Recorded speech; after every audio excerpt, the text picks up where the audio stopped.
ये खबर पारुल यूनिवर्सिटी द्वारा प्रस्तुत की गई है। गुरुग्राम के सुशांत लोक में आधी रात को गोलियों की तड़तड़ाहट से पूरा इलाका दहल उठा।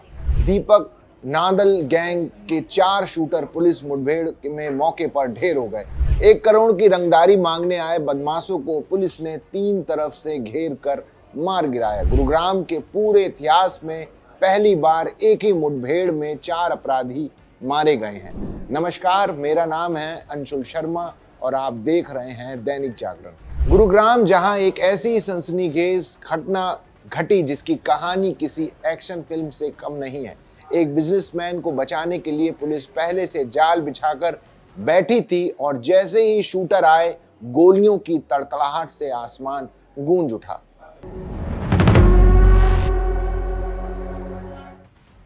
गुरुग्राम के सुशांत लोक फेज 1 के ए ब्लॉक की सड़कों पर गुरुवार रात करीब 11 बजे गहरा सन्नाटा पसरा हुआ था। तभी वहां एक स्कॉर्पियो गाड़ी आकर रुकती है। गाड़ी के दरवाजे खुलते हैं और उसमें से 5 हथियारबंद लोग नीचे उतरते हैं।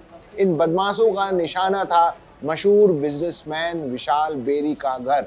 लेकिन इन बदमाशों को इस बात का जरा भी इल्म नहीं था कि विशाल बेरी के घर के अंदर और आसपास सादी वर्दी में पुलिस के जवान पहले से ही तैनात थे। जैसे ही इन शूटरों ने विशाल बेरी के घर पर गोलियों की बौछार शुरू की, वैसे ही घर के अंदर मौजूद सतर्क पुलिसकर्मियों ने तुरंत कंट्रोल रूम को इस हमले की सूचना भेज दी। इसके बाद सुशांत लोक की सड़कों पर जो एक्शन शुरू हुआ, उसने पूरे इलाके को हिलाकर रख दिया। विशाल बेरी के घर से सूचना मिलते ही सेक्टर 40 क्राइम ब्रांच के साथ साथ क्राइम ब्रांच 17 और क्राइम ब्रांच 39 की टीमें तुरंत हरकत में आई। ये पुलिस टीमें पहले से ही खतरे को देखते हुए आसपास के इलाके में मुस्तैद थीं। पुलिस की इन तीनों टीमों ने बिना वक्त गवाए बदमाशों की स्कॉर्पियो गाड़ी को 3 तरफ से पूरी तरह से घेर लिया। क्राइम ब्रांच की टीम ने बदमाशों को खुद को कानून के हवाले करने और आत्मसमर्पण करने की चेतावनी भी दी, लेकिन खुद को घिरा पाकर बदमाशों ने आत्मसमर्पण करने के बजाय पुलिस टीम पर ही जानलेवा फायरिंग शुरू कर दी। बदमाशों ने पुलिस के घेरों को तोड़कर भागने की कोशिश भी की, जिसके जवाब में पुलिस टीम को भी आत्मरक्षा में गोलियां चलानी पड़ी। पुलिस और बदमाशों के बीच शुरू हुई इस मुठभेड़ में दोनों तरफ से 40 से ज्यादा राउंड ताबड़तोड़ फायरिंग हुई। गोलियों की तड़तड़ाहट से पूरा सुशांत लोक का इलाका युद्ध के मैदान में बदल गया। पुलिस की इस जवाबी कार्रवाई में स्कॉर्पियो कार में सवार 5 शूटर गंभीर रूप से घायल हो गए। इसके साथ ही इस भीषण मुठभेड़ में बहादुरी से लड़ते हुए गुरुग्राम पुलिस के 3 जवान भी घायल हुए। घायल पुलिसकर्मियों में sub inspector Sunil, constable Manjeet और कांस्टेबल शमशेर शामिल हैं, जो सेक्टर 40 अपराध शाखा में तैनात है। मुठभेड़ खत्म होने के बाद पुलिस ने सभी घायल शूटरों और अपने घायल जवानों को अस्पताल मेदांता में भर्ती कराया, जहां डॉक्टरों ने 4 शूटरों को मृत घोषित कर दिया।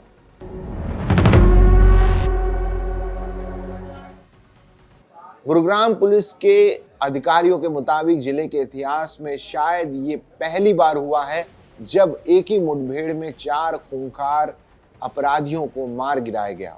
साल 1995 से लेकर अब तक गुरुग्राम में कई गैंगवार और पुलिस एनकाउंटर हुए, लेकिन उन मामलों में या तो 1 या 2 बदमाश मारे गए या फिर बदमाशों की आपसी रंजिशों में मौत हुई। सेवानिवृत्त एडीजीपी रेशमपाल सिंह ने भी इस बात की पुष्टि की है कि साल 1990 के बाद से गुरुग्राम या पूरे हरियाणा में ऐसा कोई मामला सामने नहीं आया जहां एक साथ 4 अपराधियों का एनकाउंटर हुआ हो।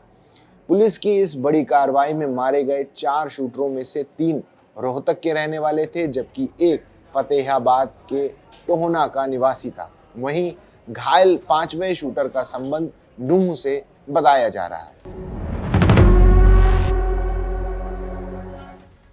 पूरे एनकाउंटर की कहानी 1 हफ्ते पहले शुरू हुई थी। विदेश में बैठे गैंगस्टर दीपक नादल ने बिजनेसमैन विशाल बेरी से 1 करोड़ रुपए की भारी भरकम रंगदारी मांगी थी।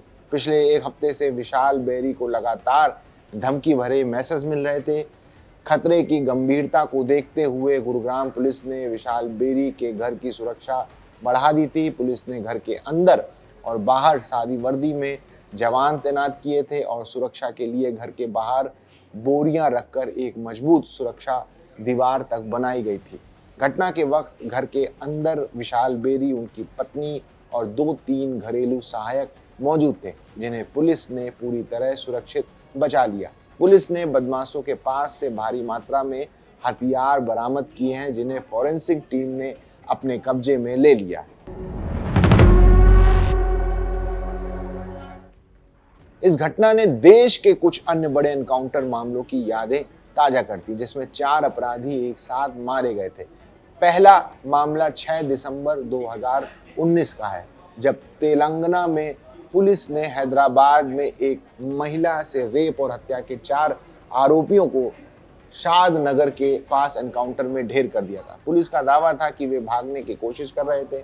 दूसरा मामला हाल ही में 23 अक्टूबर 2025 को दिल्ली में सामने आया था, जहां दिल्ली क्राइम ब्रांच और बिहार पुलिस ने रोहड़ी इलाके में संयुक्त कार्रवाई करते हुए बिहार के सिग्मा गैंग के 4 वांटेड अपराधियों रंजन पाठक, विमलेश महतो, मनीष पाठक और अमन ठाकुर को एक मुठभेड़ में ढेर कर दिया। तो ये थी गुरुग्राम में हुई इस सनसनीखेज मुठभेड़ की पूरी कहानी। पुलिस की सूझबूझ और बहादुरी की वजह से न सिर्फ एक बड़े बिजनेसमैन की जान बची, बल्कि एक खूंखार गैंग के मंसूबे भी मिट्टी में मिल गए। घायल पुलिसकर्मियों की हालत अब स्थिर बताई जा रही है। इस एनकाउंटर पर आपकी क्या राय है, हमें कमेंट सेक्शन में जरूर बताइएगा। बाकी देश दुनिया की तमाम बड़ी खबरों के लिए देखते रहिए दैनिक जागरण।